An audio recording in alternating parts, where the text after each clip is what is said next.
ദൈവവിളി അത് വിളിച്ചവനെ പിന്തുടരുവാനാണോ, കൂടെ നടക്കുവാനാണോ, മുൻപേ അയക്കപ്പെടുവാനാണോ?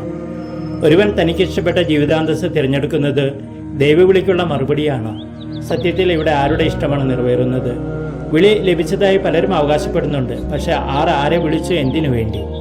ഈശോയാണ് തിരഞ്ഞെടുത്തതെങ്കിൽ വിളി കേട്ടവർ ഈശോയ്ക്കുള്ളവരാണ്. ഈശോയ്ക്ക് വേണ്ടി ജീവിക്കുവാൻ, സാക്ഷ്യം വഹിക്കുവാൻ അവർക്ക് കടമയും ഉത്തരവാദിത്വവുമുണ്ട്. രാഷ്ട്രീയത്തിൽ തിരഞ്ഞെടുക്കപ്പെടുന്നവർ തന്നെ തിരഞ്ഞെടുത്ത ജനങ്ങളുടെ പ്രതിനിധിയാണ്. വിളിക്ക് ഉത്തരം നൽകുന്നവർ വിളിച്ചവന്റെ ആളാകണം. അപ്പസ്തോലർ വിളിക്കപ്പെട്ടത് ജനങ്ങളുടെ പ്രതിനിധി ആയിട്ടല്ല, ഈശോയ്ക്കുള്ളവരായി അയക്കപ്പെടുവാൻ വേണ്ടിയാണ്.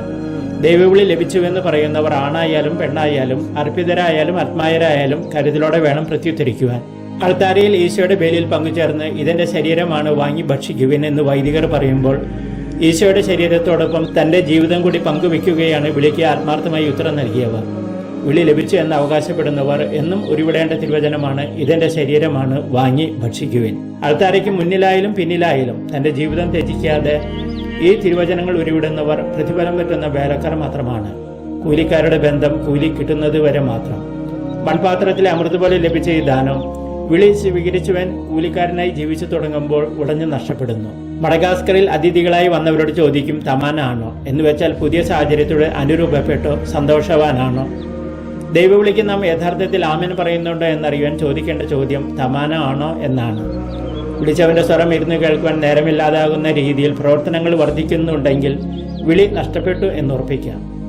സന്യാസികൾ പോലും ഉപജീവനാർത്ഥം സ്ഥാപനങ്ങൾ തുടങ്ങി ഈശോയുടെ ആളാകുന്നതിന് പകരം ഒരു സ്ഥാപനത്തിന്റെ മാത്രം ആളായി ജീവിതം അവസാനിപ്പിക്കുന്നു.